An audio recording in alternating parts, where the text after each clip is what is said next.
Next, I'm going to do a little demonstration on what's considered another yearly maintenance for small engines, small lawn and garden equipment, stuff like that. Just another thing to keep old machines like this running and new machines running like they're new. So that is changing out a spark plug. It is super easy. Don't have to overcomplicate it. And especially on something like this, it's very easy to do, very cheap. A spark plug's only a few dollars. So definitely something worth doing. Let's get into it. Now at the back of the engine right here, we can see the spark plug, of course. It's pretty easy to find. Bigger V-twin engines, newer machines, you may have to take off some plastic and stuff to access this, but on older machines, it's probably going to be out in the open like this. This plug wire doesn't actually have a little rubber isolator on it, which probably isn't the safest thing in the world, but it's not going to hurt anything as long as you don't touch the plug while it's running. Some tools you'll need: a socket wrench and a spark plug socket, or just a regular socket. If you don't have a spark plug socket, it's fine. These just have a little rubber piece inside. And then I only have 1/2-inch plug sockets, so I have it reduced down to 1/4 because you don't want to strip these out. So I have it on a 1/4-inch socket wrench. Of course, you're going to need a new plug. I like using some anti-seize, and you're going to need an air source. I have a compressor. You could even use something like a computer keyboard duster.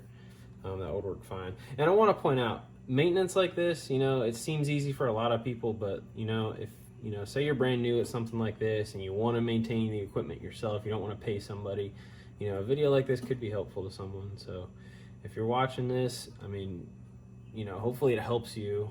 I don't want it to, make you seem like it's a simple task and you should just know how to do it. It's not what this is here for. It's instructional.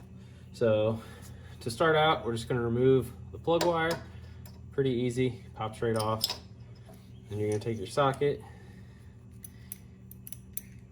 and just unbolt the plug.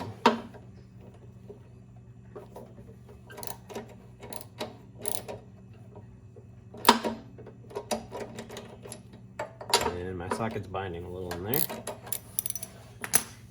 Once you get it going, generally they'll thread out pretty quick and easy. And there's our plug. You can inspect it at this point and determine on how well the engine's actually running. Judging by this plug, it looks nice and clean. It's not fouled or anything crazy, so I think this motor's still running pretty good. You want to take note of the type of plug. So this one, it's actually luckily easily labeled. So say you bought an old used one, and it doesn't have on it the spec for the spark plug, you can at least, if you're lucky, find one that has, the marking. So this is a Champion plug and it's a CJ8. So go to hardware store, home improvement store, and you can find a replacement plug. This is a Champion, and on the side here it says CJ8. Rip this out, and you can compare it to the old one and see this CJ8. It's about the same. It's a slightly different shape. Obviously these go through changes throughout the years, but this says CJ8. The packaging for this one says CJ8. I guess we'll call it good. Generally, spark plugs like this are always going to come gapped already. Different equipment, if it's using a certain plug, it's going to use a gap that's already, part of that plug. So that's something, if you have the spec, you can check. If not, don't worry too much about it. It will affect how the machine runs, but just kind of look at it. If you hold them like that, I can see that both of those gaps are very close. So I'm not going to worry about it. I don't have the spec for this one, so I'm not going to bother, and I don't know how accurately gapped this one is. All right, I keep getting caught up in just trying to get things done and not really having a plan with these videos. I make these videos kind of like spur of the moment. I don't really script them or anything, so whatever happens, happens. I'm gonna show you how to gap a plug. So this is a feeler gauge / spark plug gap tool. I have the old plug here. As I said in the video, I don't have the specification for the gap of the plug on this. However, as I was saying, a lot of times these spark plugs will come pre-gapped to a specification that's pretty standard for the plug.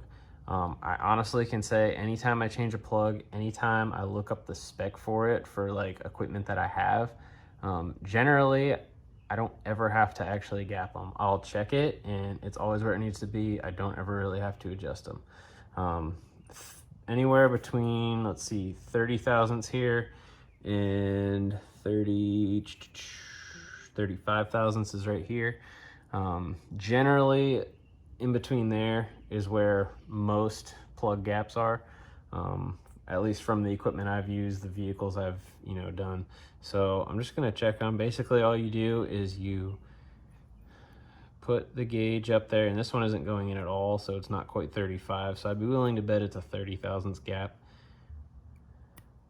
So you can see that went in there, and when you go to pull the gauge back out, you want to just feel a little bit of resistance.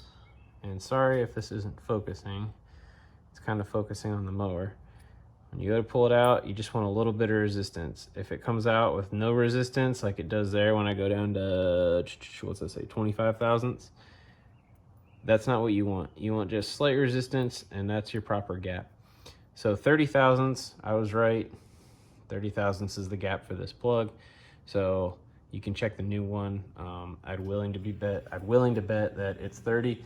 I already started the mower up, ran great, so I'm not worried about checking that plug. But that is how you gap a spark plug if you need to do so. If it is wrong, generally a feeler gauge that has spark plug gap tools, it'll have a little tool like this, and this one's really junky. You can kind of see how it's bent up a little bit, but you can use those to get in there, put it on there like so if it focuses, and you can pry the tool, and that'll bend that end up or down. You can push it down depending on how you put it on there. You can put it on there this way, or sorry, like that, bend it down, and then I want to say like that. We'll slightly pry it upward, bend it up. So whatever you need to do, you can move that around, recheck it, do what you need to do. But as I said, probably not something you'll absolutely have to do. So yeah, that is gapping a plug. At this point, just gonna take some anti-seize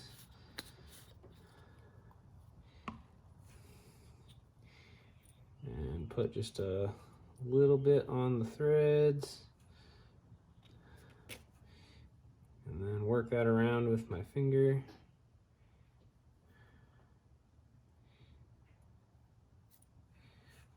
Get a little more.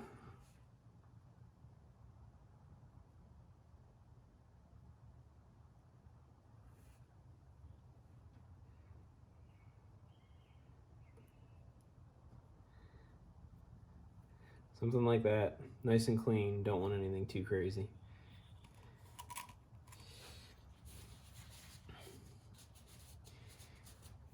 And from here, thread it back in.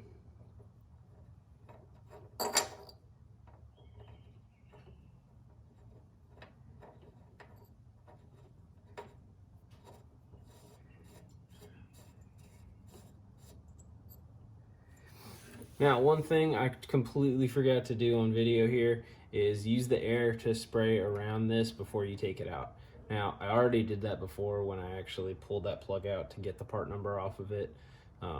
So it doesn't really affect me that I didn't do it now, but remember to do that when you're doing this. If you get a lot of gunk build up around that plug, you could risk it getting into the cylinder.